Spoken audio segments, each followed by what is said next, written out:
For the 10th year in a row, Dubai International Airport has been the world's busiest airport by international passengers. In 2024 alone, it welcomed a staggering 92.3 million passengers. That's more than 3 times the population of Australia, passing through just one airport in a single year. Over the last decade, more than 700 million people have flown through DXB on over 3.3 million flights. And it's not just passengers. In 2024, the airport handled 2.2 million tons of cargo and processed over 81 million bags. So the big question is, why is Dubai Airport so busy? What makes this single airport in the desert of the UAE the epicenter of international air travel? Dubai's rise as one of the world's busiest airports begins with something simple yet incredibly powerful: its location. Dubai International Airport sits right at the crossroads where 3 major continents, Asia, Europe, and Africa, meet. These continents are home to some of the largest populations on Earth. Asia is the most populous continent with over 4.8 billion people. Africa ranks second with around 1.5 billion, and Europe is the third most populous with about 740 million people. This unique positioning gives Dubai a remarkable advantage in global air travel. In fact, nearly 2/3 of the world's population, close to 5 billion people, live within an 8-hour flight from the city. To the east, an 8-hour flight from Dubai reaches as far as Seoul, South Korea, touching the edge of Northeast Asia. To the west, the range extends all the way to Lisbon, Portugal, on the Atlantic coast of Europe. To the south, an 8-hour journey takes you down to Durban, South Africa, along the Indian Ocean. And to the north, you can fly as far as Oslo, Norway, nestled in northern Europe. Now, imagine drawing a circle with an 8-hour flight radius centered on the city. What emerges is remarkable. Within this 8-hour radius, you'll find some of the world's most populous countries like China, India, Pakistan, and Nigeria. You also see 12 of the 20 largest economies by nominal GDP, including the United Kingdom, France, Italy, and Saudi Arabia. It also covers 17 of the 20 fastest growing economies like Vietnam, Ethiopia, Rwanda, and South Sudan. And it includes 16 of the top 20 most visited countries such as Spain, Thailand, Germany, and Turkey. This rare overlap of population, economic power, rapid development, and global tourism demand gives Dubai a unique advantage. It sits right at the heart of global activity, making it the perfect hub to connect people, businesses, and cultures from every direction. Because of this central role, Dubai naturally serves as a key stopover for millions of long-distance travelers. Whether flying from Nairobi to Beijing, Paris to Bangkok, Mumbai to Copenhagen, or London to Manila, Dubai often sits right in the middle, offering a convenient place to rest, transfer, and continue their journey without missing a beat. But geography alone doesn't explain everything. There's another key ingredient driving its success, and that's Emirates Airlines. You simply can't explain why Dubai International Airport is so successful without talking about its biggest advantage, Emirates Airlines. Since its launch in 1985 with just 2 aircrafts and a modest regional vision, Emirates has grown into one of the most influential airlines in the world. To understand how Emirates work, we first need to look at 2 major airline models that dominate global aviation. The first is the point-to-point model, which is commonly used by low-cost carriers and regional airlines. In this system, passengers fly directly from their origin to their destination. No stopovers, no hubs, just a straight line from point A to point B. This model is highly efficient for short-haul flights within the same region or continent. For example, a traveler flying from Paris to Madrid or Los Angeles to San Francisco will most likely be on a point-to-point route. But the point-to-point model starts to show its weaknesses when applied to international long-haul travel. Let's say someone wants to fly from Nairobi to Toronto or from Jakarta to Lisbon. In many cases, there simply aren't enough passengers to justify a direct flight between those 2 cities.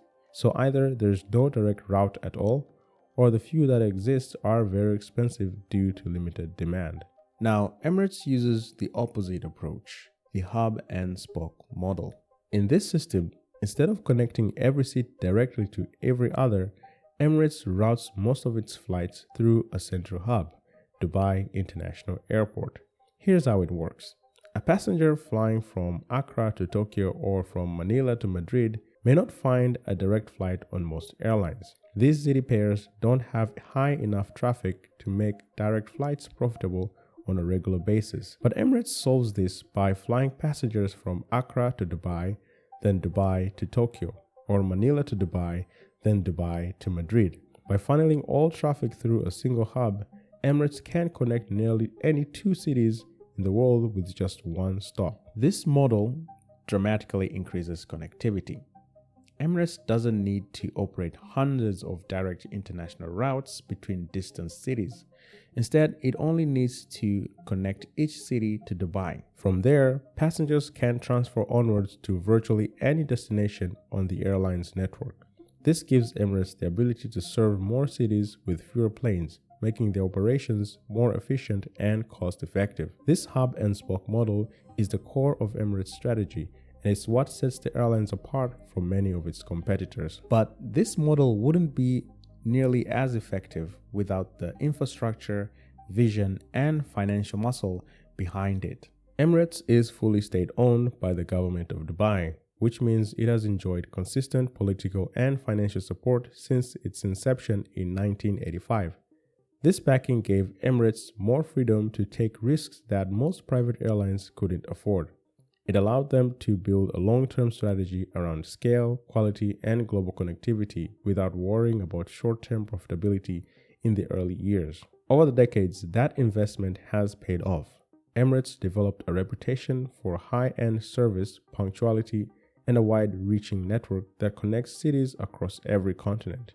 Today, the airline flies to 140 destinations in 76 countries, all funneled through a single highly efficient hub, Dubai International Airport. But what makes this even more impressive is how far ahead Dubai is compared to its neighbors. While Dubai International Airport has soared to become the busiest international airport in the world, its regional neighbors haven't kept up. Just to the northwest lies Doha, Qatar, home to Hamad International Airport. A bit farther west sits Riyadh, Saudi Arabia, with King Khalid International Airport. And on the southern tip of the Arabian Peninsula is Muscat, Oman, served by Muscat International Airport. All three of these airports share similar geography with Dubai. They all position near the crossroads of Europe, Asia, and Africa. On a map, they all fall within the same 8-hour flight radius that touches over 2/3 of the global population. So, in theory, they could all compete on a level playing field, but in practice, they don't, because Dubai moved first. Back in the 1980s, while most Gulf nations were still focused on oil, Dubai was investing in aviation. Emirates Airlines was launched in 1985 with just 2 leased planes from Pakistan International Airlines. From that moment, Dubai's government treated aviation not as an afterthought, but as a cornerstone of its economy. But Dubai isn't stopping there. Just southwest of the city, a new project is taking shape, Al Maktoum International Airport, also called Dubai World Central. When finished, it will become the largest airport in the world, capable of handling up to 260 million passengers and 12 million tons of cargo annually. That's more than what Dubai International handles today. With 5 parallel runways, state-of-the-art terminals, and direct access to new logistical zones, Dubai is building not just an airport, but the future capital of global aviation. While Qatar, Saudi Arabia, and Oman are growing fast, Dubai is planning to stay decades ahead. So why is Dubai International Airport so busy? It's not luck, it's not fluke, it's just strategy powered by location, economics, and smart planning. Dubai found itself in the middle of the world and chose to become the world's middleman. I hope you enjoyed learning something new today. If you did, be sure to like the video and subscribe for more videos just like this one.